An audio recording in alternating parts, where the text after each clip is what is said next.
Welcome dear students and friends, आपका unique access classes में स्वागत है। आज हम पढ़ेंगे समाकलन, इंटीग्रेशन।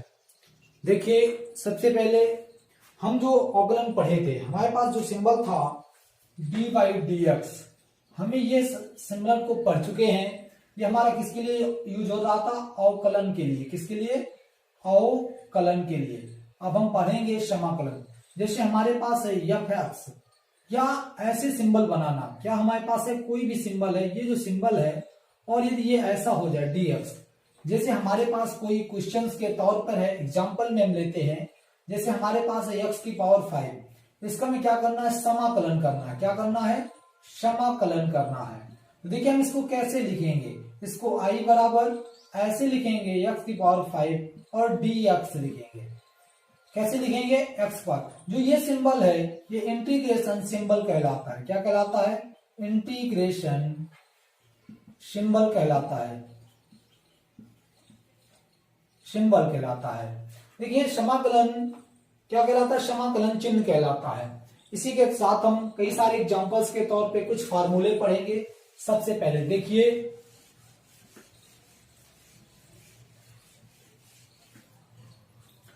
जैसे हमारे पास था कि हमारे पास कोई है, अवकलन करते थे हम D by D x, x की पावर एन, हमें इसका अवकलन करना होता। तो क्या आता था हमारा? हम एन को पहले लाते थे, एक्स की पावर एन माइनस 1, ऐसे करके हमारे पास क्या होता था? अवकलन होता था। यदि हम बात करें अब कि हमारे पास समाकलन करना है, किसका? एक्स की पावर एन और डी एक्स, इसका करना है। देखिए हमारे पास क्या आ जाएगा, इसमें क्या आएगा हमारे पास कि हम करेंगे कि x की पावर n प्लस 1 और n प्लस 1 नीचे की ओर, जहां n कभी भी माइनस 1 नहीं होना चाहिए।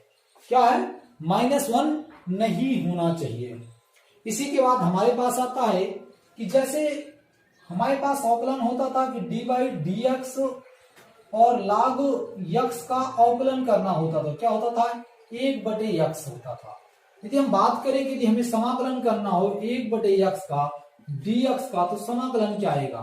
देखिए हाँ, सबसे महत्वपूर्ण बात यह है कि हम इसके साथ एक स्थिरांक जोड़ते हैं, जो ऐसे हमारे पास c है। c क्या है? यहां पर हम क्या जोड़ते हैं? जैसे यहां पे आएगा हमारे पास log of x plus c।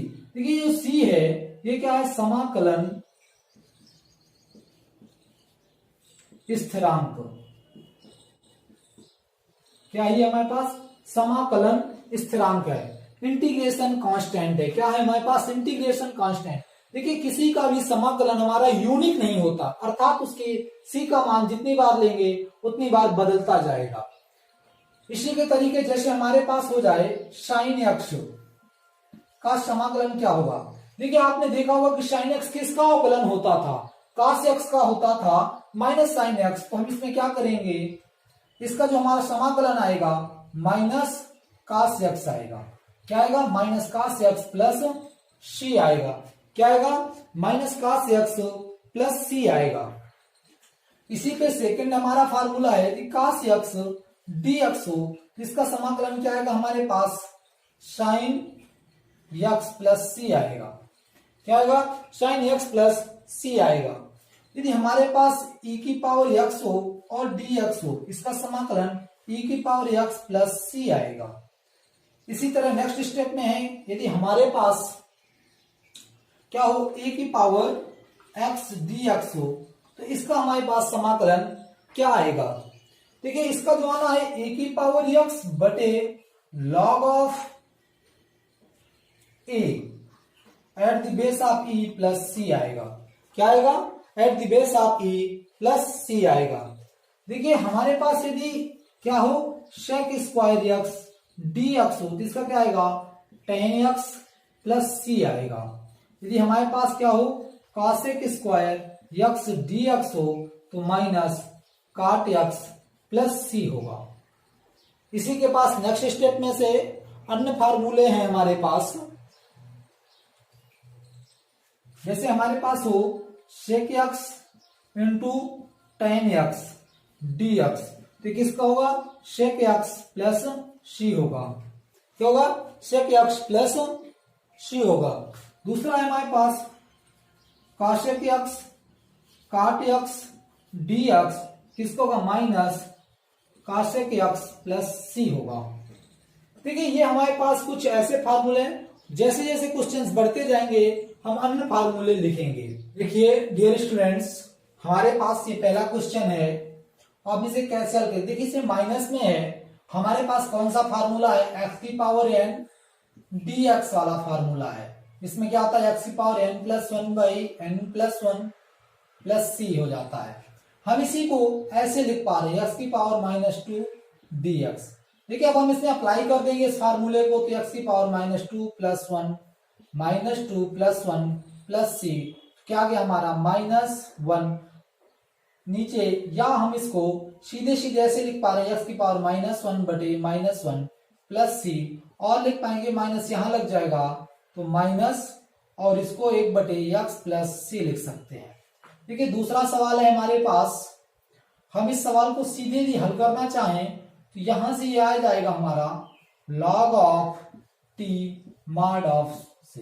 देखिए इसका क्या होता है, चाहे t हो चाहे x हो चाहे y हो, कुछ भी हो, जिसके सापेक्ष हमें करना वही फंक्शन है।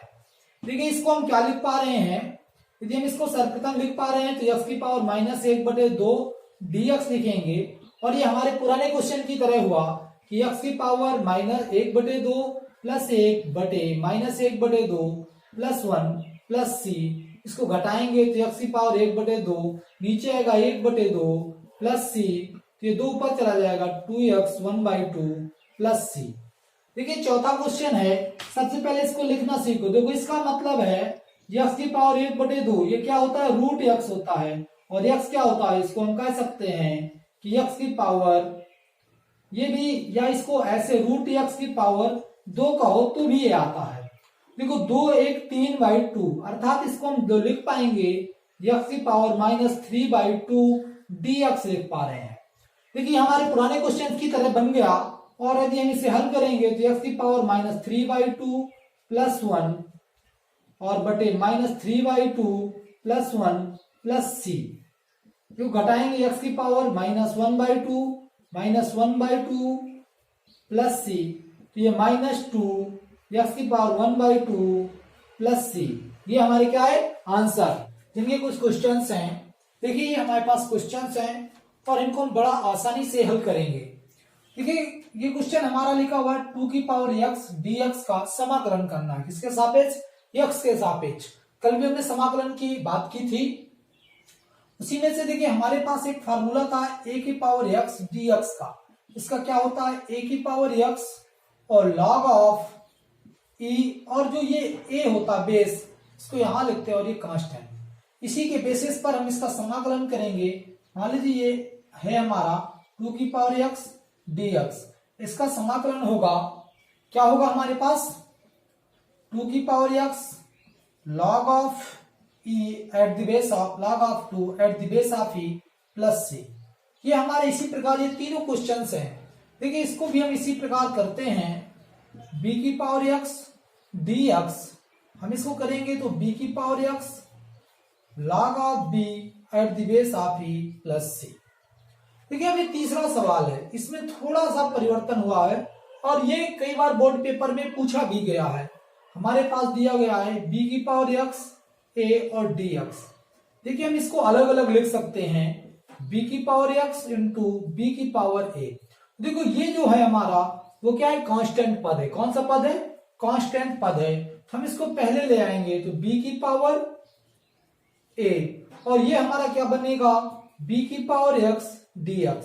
इसका हम आसानी से समाकलन कर लेंगे, b की पावर a और इसका होगा b की power x log of b eight the base of e plus c। देखिए ये पुनः फिर हमारा इसी तरीके का ये बन गया, तो हम इसको क्या लिख पा रहे हैं, b की पावर x प्लस a नीचे log of e at the base of b plus c, log of b eight the base of e, इसी के साथ लिखते रहे।